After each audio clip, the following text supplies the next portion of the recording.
Guys, welcome to my channel teach to learn.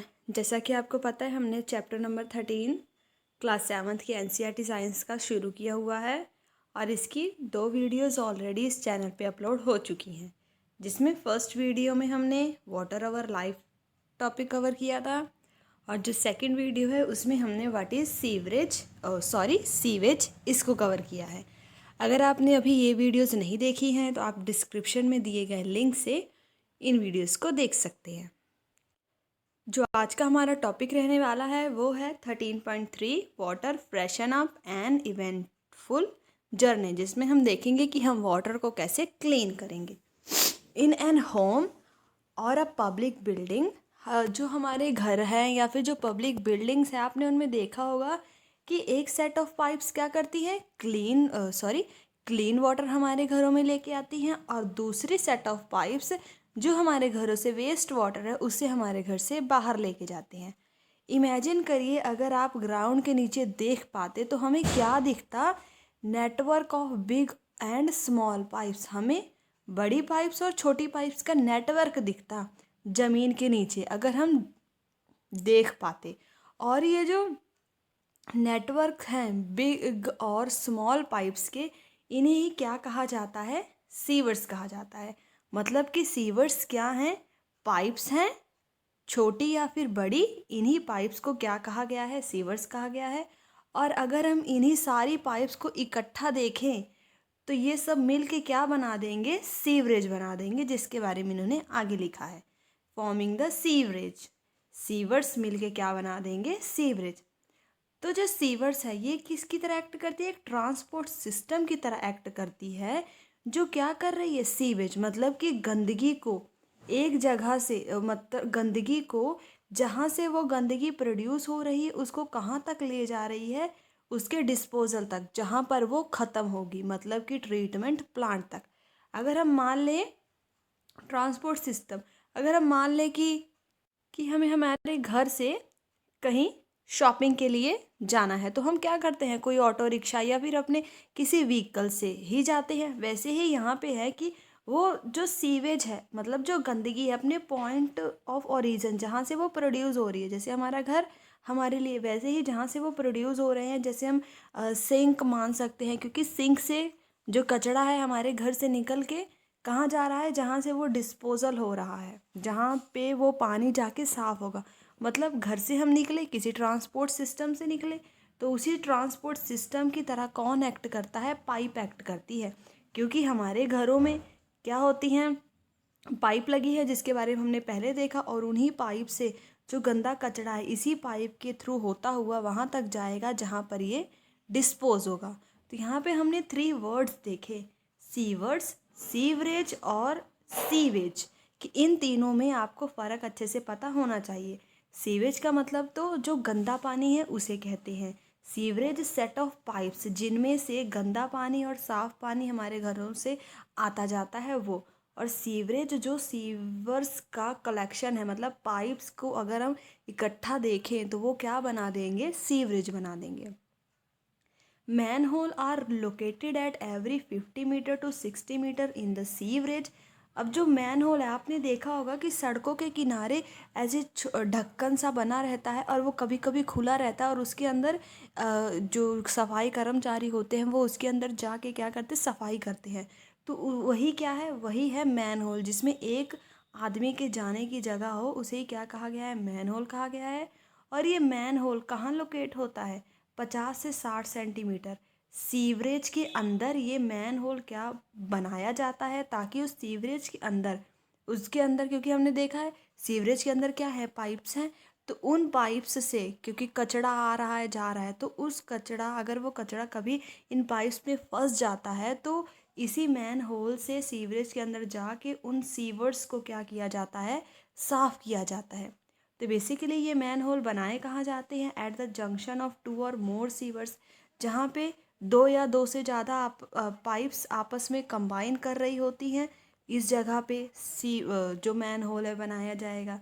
या फिर at the point where there is a change in direction, जैसे कि एक pipe पहले इधर जा रही है, फिर यहाँ से उसने अपनी डायरेक्शन चेंज करी, तो इस जगह पे भी क्या बनाया जाएगा, एक मैन होल बनाया जाएगा, ताकि अगर यहाँ पे, क्योंकि पाइप मुड़ रही है, तो अगर कोई भी कचरा यहाँ से मुड़ते टाइम इस पाइप में फंस गया है तो मैन होल के थ्रू इंसान उसे जाके इस वाली जगह को क्लीन कर सके। तो यहाँ से हमने देखा कि मैन होल कहाँ कहाँ बनाए जाते हैं।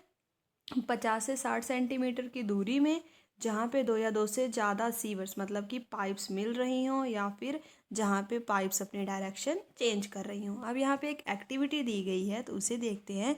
इस एक्टिविटी में हमने क्या करना है, स्टडी अ सीवेज, मतलब कि सीवेज का रूट अपने घर या फिर स्कूल या फिर कोई भी बिल्डिंग, उसको स्टडी करना है सीवेज को। उसके बाद उसकी एक लाइन डायग्राम बनानी है सीवेज रूट की, मतलब कि हमारे घरों से जो भी कचरा है निकल के कहाँ से होता हुआ वो डिस्पोजल तक जा रहा है, इस तरह की आपने एक लाइन डायग्राम बनानी है। वॉक डाउन अ स्ट्रीट, सड़कों पे चल के या फिर जो भी अगर आपका कोई कैंपस है वहाँ पे चल के आपने मैन होल्स को नोटिस करना है कि कितने नंबर ऑफ मैन होल्स जो भी आपने जगह चुनी है वहाँ पे आपको दिखे हैं। अगर पॉसिबल हो तो आप ओपन ड्रेन मतलब कि खुली हुई नालियों को ऑब्जर्व करें और उसमें नोटिस करें कि कौन सा लिविंग ऑर्गेनिज्म आपको उस गंदी नाली में या फिर खुली हुई नाली में दिख रहा है। इन केस अगर आपके आसपास कोई भी सीवरेज सिस्टम नहीं है तो आप फाइंड आउट करें how sewage is being disposed of, या आपके घर से जो भी गंदा पानी निकल रहा है वो कहाँ जाके डिस्पोज हो रहा है, तो आप उसे नोट कर सकते हैं। अब हम देखते हैं कि ट्रीटमेंट ऑफ पोल्यूटेड वाटर, इसको हम ट्रीट कैसे करेंगे। इसके लिए भी बेसिकली हमने एक एक्टिविटी परफॉर्म करनी है, ताकि हम इस प्रोसेस को, इस वेस्ट वाटर ट्रीटमेंट प्लांट के प्रोसेस को अच्छे से समझ सकें। तो इस एक्टिविटी में हमें क्या करना है, divide yourself into groups to perform this activity. आपको ग्रुप्स बना लेने हैं और उस ग्रुप्स में अच्छे से अलग अलग ग्रुप्स में डिवाइड होकर इस एक्टिविटी को परफॉर्म करना है। सबसे पहले आपको एक लार्ज जार लेना है जिसमें 3/4 तक, यहाँ तक मतलब कि सिर्फ थोड़ा सा 25% खाली हो, बाकी सारा भाग आपने पानी से भर लेना है। और पानी से भरने के बाद इसमें क्या डालना है, घास के कुछ पीसेस डाल देने हैं, संतरे के छिलके डाल देने हैं, थोड़ा सा डिटर्जेंट डाल देना है, कुछ ड्रॉप्स इंक के या फिर कोई भी कलर्ड सॉल्यूशन, जिससे हमारा ये जो पानी है थोड़ा सा कलर्ड हो जाए। ये सारी चीज़ें आपने इसके अंदर डाल देनी है। उसके बाद जो जार है, जो हमने जार है, इसको ऊपर से कवर करके इसको पूरा शेक करना है। इसे अच्छे से शेक करने के बाद इसको 2 दिनों तक सन में, मतलब सूरज की रोशनी में इसे 2 दिनों तक छोड़ देना है। उसके बाद 2 दिनों के बाद ये जो मिक्सचर है इसे दोबारा से शेक करना है। इसका थोड़ा सा सैंपल, जैसे कि ये पूरा का पूरा क्या है, एक जार है, तो जार में हमने सारी इम्प्योरिटीज़ मिलाई, फिर इस जार का थोड़ा सा मिक्सचर हमने एक टेस्ट ट्यूब में डाल देना है और इस टेस्ट ट्यूब को क्या नाम दे देना है, बिफोर ट्रीटमेंट सैंपल 1। बाकी पानी तो इसमें है, बाकी इम्प्योरिटीज़ भी इसमें है, पर इसको और कुछ करने से पहले इसका थोड़ा सा पार्ट हमने एक टेस्ट ट्यूब में डाल देना है। और उसके बाद ये जो हमने 2 दिनों के बाद इस मिक्सचर को शेक किया, थोड़े टेस्ट ट्यूब में डाला, तो आपने ये भी देखना है कि ये स्मेल कैसे कर रहा है, क्योंकि उसके अंदर हमने क्या क्या डाले थे, कुछ ऑर्गेनिक मैटर डाले थे, ऑर्गेनिक वेस्ट डाले थे, ये सारी चीज़ें डाली हुई थी। तो आप उसे स्मेल करके भी देखना कि उसकी स्मेल कैसी आ रही है। नेक्स्ट, अब हमने उसको सैम्पल 1 में, मतलब उसको ट्रीट करने से पहले हमने एक उसको टेस्ट ट्यूब में रख दिया। अब उसके बाद क्या करना है, इस जार में जो बाकी चीज़ें पड़ी है, अब उसके साथ हमने क्या करना है, आपने क्या करना है, एक एरेटर यूज़ करना है from an aquarium to bubble air through the sample in the glass jar. अब ये एरेटर क्या होता है, आपने एक्वेरियम देखा होगा जो घरों में जिसमें मछलियों को पाला जाता है, तो आपने देखा होगा कि जब मछलियाँ होती हैं उनके सांस लेने के लिए नीचे से एक मशीन लगाई जाती है, जिससे पानी में लगातार बबल्स आते रहते हैं। तो उस बबल्स को कौन ले आता है, ये जो एरेटर है यही उस बबल्स को प्रोड्यूस करता है। तो उसी एरेटर का यूज़ करना है आपने यहाँ भी इस जार में। Allow several hours for the aeration, मतलब जो जार है जिसमें हमने इम्प्योरिटी डाली है उसी के नीचे हमने क्या लगा देना है, एरेशन लगा देना है। उसके बाद आप इस एरेटर को, ये जो प्रोसेस है, एरेटर को हमने जब इसके साथ अटैच कर दिया है इस जार के साथ, तो आप इसको पूरी रात भी इस जार के साथ अटैच करके छोड़ सकते हैं ताकि इसमें बबल्स प्रोड्यूस हो। अगर आपके पास in case you do not have aerator, aerator नहीं है, तो आप अपने हाथों से ही इसके अंदर स्टीरर डाल के उस स्टीरर से ही इसे क्या कर सकते हैं, स्टीर करते रह सकते हैं। मैकेनिकल स्टीरर यूज़ कर सकते हैं या फिर एक मिक्सचर यूज़ कर सकते हैं जिससे इस जार में क्या प्रोड्यूस हो, बबल्स प्रोड्यूस हो। आपको परिसरा करने के लिए आपको सेवरल टाइम्स क्या करना पड़ेगा, स्टीर करना पड़ेगा। Next day when aeration is complete, next day जब एरेशन कंप्लीट हो जाए तो आपने ये जो मिक्सचर है अब इस जार में ही है, अब एरेशन के बाद उसको किसी दूसरे टेस्ट ट्यूब में, सेकंड टेस्ट ट्यूब में उस मिक्सचर का थोड़ा सा हिस्सा दूसरे टेस्ट ट्यूब में पोर करना है और इसको लेबल कर देना है आफ्टर एरेशन सैंपल 2। अभी हम सैंपल 2, सैंपल फर्स्ट में हमने बस कुछ किया नहीं था, कोई भी ट्रीटमेंट करने से पहले हमने टेस्ट ट्यूब में एक वो पानी डाला था। अब हमने एरेशन करने के बाद हम वो जो ख़राब पानी है उसको दूसरे टेस्ट ट्यूब में डाल दे रहे हैं, उसे हमने बोल दिया है सैंपल 2।